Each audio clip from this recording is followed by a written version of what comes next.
we're going to talk about real quick the two probably biggest things with deadlifting, that if you can focus on these two cues or setting up in these two ways and focus on these, you should be able to reduce the amount of soreness that you have in your low back, and you're going to be basically pulling most efficiently and most effectively. So these are the two biggest things that I would say to start to work on. If you have to tell somebody two things to go towards or two cues for the deadlift, these are probably the most important. The first one is that 3 points should be in alignment whenever you start your pull.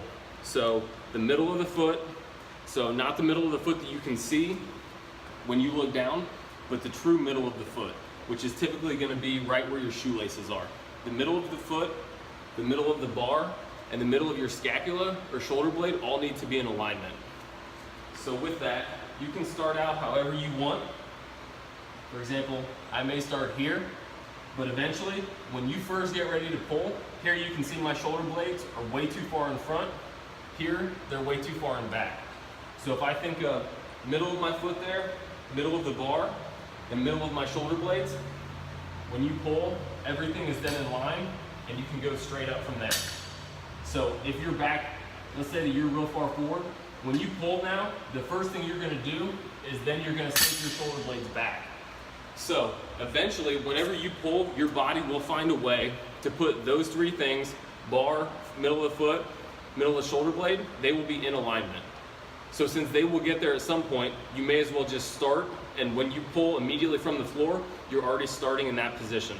So that is the most optimal position to deadlift from. Number two, this is huge, the hips and the shoulders have to rise at the same rate.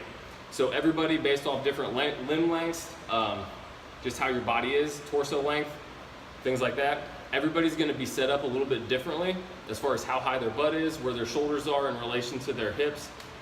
The big thing though, is that they have to rise at the same rate.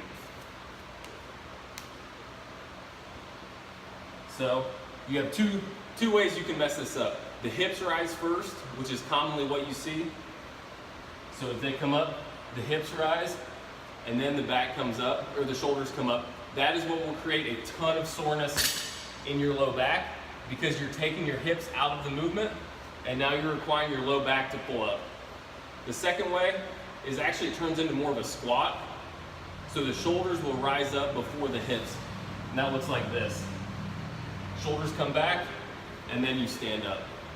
So those shoulders will go first, hips are staying where they are, and then come up.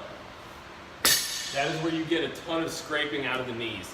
Obviously you want the bar to be pretty close to your shins when you're pulling, but that's where you're really gonna feel like you're actually sitting and turning it into a squat and then standing up. So again, the best way is hips and shoulders both rise at the same rate.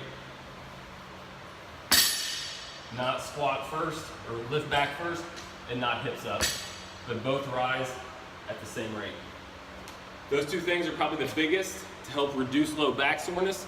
Use the glutes as much as you can. That will put you in the position to do that for the deadlift, which is the main purpose. And then also keep it just to where you're able to pull more weight because you're doing it efficiently.